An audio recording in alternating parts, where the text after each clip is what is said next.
আপনাকে আজকে একটা স্পষ্ট কথা বলে রাখি, এই অন্তর্বর্তীকালীন সরকার কিয়ামত হবে বাংলাদেশে একটা সুষ্ঠু নির্বাচন করতে পারবে না। আরেকটা বিষয় সারা দেশবাসীকে বার্তা দিয়ে রাখি, আমরা অলরেডি খবর পাচ্ছি এই অন্তর্বর্তীকালীন সরকারের অধীনে নির্বাচন হবে না, ওনার অধীনে নির্বাচন হবে।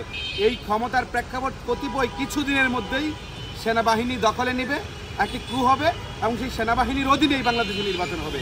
আপনি হলফ করে আমি বলতে পারি, আমরা নির্বাচন কমিশন বহু জায়গায় কথা বলেছি, ইন্টারনাল রাষ্ট্রের কিছু বিষয় তো আমরা জানি, এই সরকারের অধীনে নির্বাচন হবে না। একটা নির্বাচন এই সরকারের অধীনে সম্ভব নয়।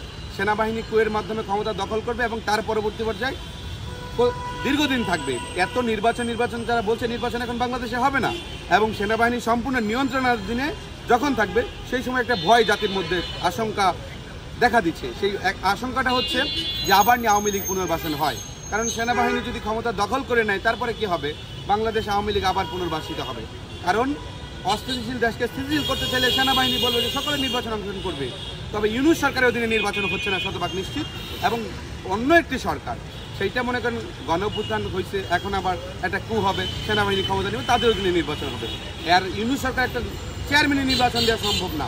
কিয়ামত হয়ে গেলে সেইখানে কি এর আপনি 14, কি এর 18, কি এর 21, কি এর 24, প্রত্যেক নির্বাচন হচ্ছে আরও ভয়াবহ পরিস্থিতি সৃষ্টি হবে এবং সারা দেশে ভোট চুরির মহাযজ্ঞ, ভোট ছিনতাইয়ের মহাযজ্ঞ প্রতি জায়গায় প্রতিষ্ঠিত হবে। সো আমি বলবো এই অন্তর্বর্তীকালীন সরকার শতভাগ ব্যর্থ।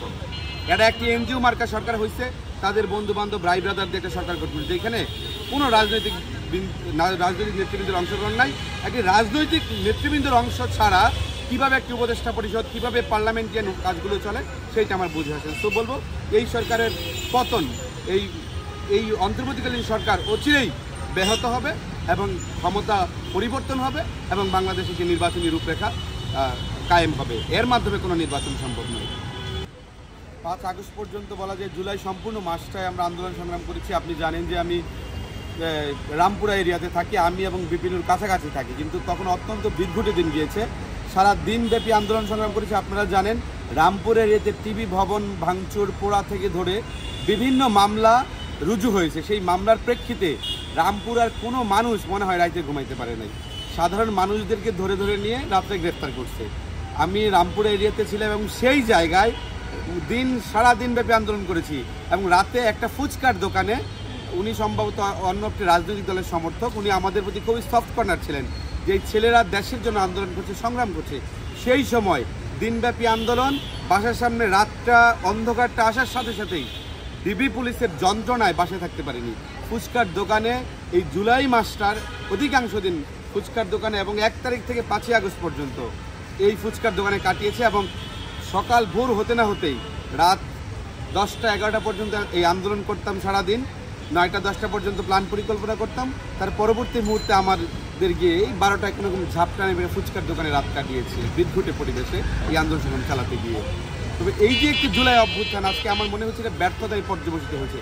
এত কষ্ট, এত পরিশ্রম করেছি, সেকেন্ড আজকে একটি পক্ষ বলতেছে যে এটা সেকেন্ড রিপাবলিক ঘোষণা হবে, তাদের রাজনৈতিক দলের ইশতেহার।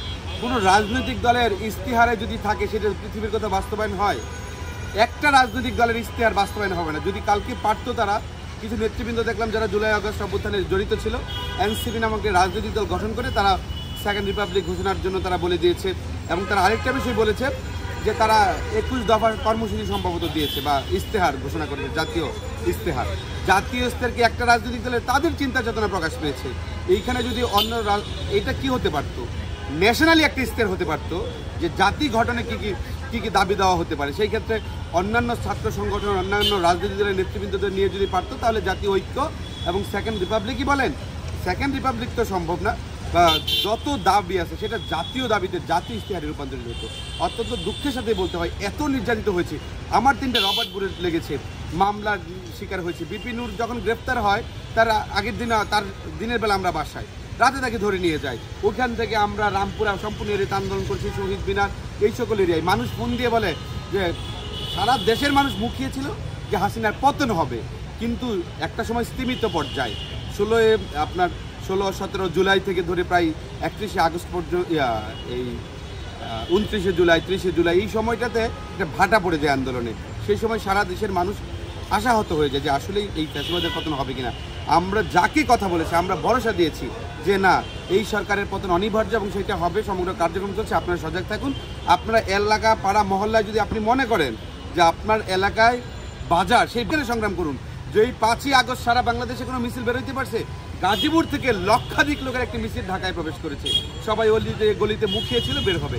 তার পরবর্তী পর্যায়ে আন্দোলন সংগ্রাম নিয়ে রাজপথে মানুষ চলছে। তো আমরা বলবো এই যে জুলাই অভ্যুত্থান, এত কষ্ট করেছি, এত নিজে কি পেয়েছি কিছু সমন্বয়করা হাজার হাজার শত শত কোটি টাকা, কয়েকজন উপদেষ্টা হয়েছে, উপদেষ্টা হয়ে মানুষের কথা বলছে না, একান্তই তাদের ব্যক্তিগত এজেন্ডা বাস্তবায়ন, শত শত কোটি টাকার বাণিজ্য, দুর্নীতি, পদ বাণিজ্য, তদবির বাণিজ্যের বাইরে এরা কিছু করে না। সো আমি বলবো যে সমন্বয় ঠিক আছে, সমন্বয়করা লুটপাটে কেন জড়িত হবে, এই ধান্দাবাজি কেন জড়িত হবে?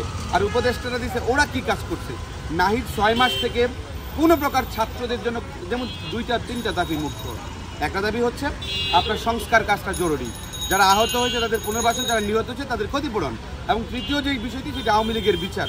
কোনো কিছুই করতে পারে নাই, একান্তই রাষ্ট্রীয় প্যাট্রোনাইজিংয়ের মাধ্যমে তারা ওখান থেকে এই ছেড়ে দিয়ে একটি রাজনৈতিক দল তৈরি করেছে রাষ্ট্রীয় প্যাট্রোনাইজিংয়ে, এবং সেই এখন বিভিন্ন কায়দায় বিভিন্ন অপরাস্তা ব্যবহার করে ক্ষমতায় যাওয়ার একটি অপরাস্তা চালাচ্ছে বলে আমার মনে হয়।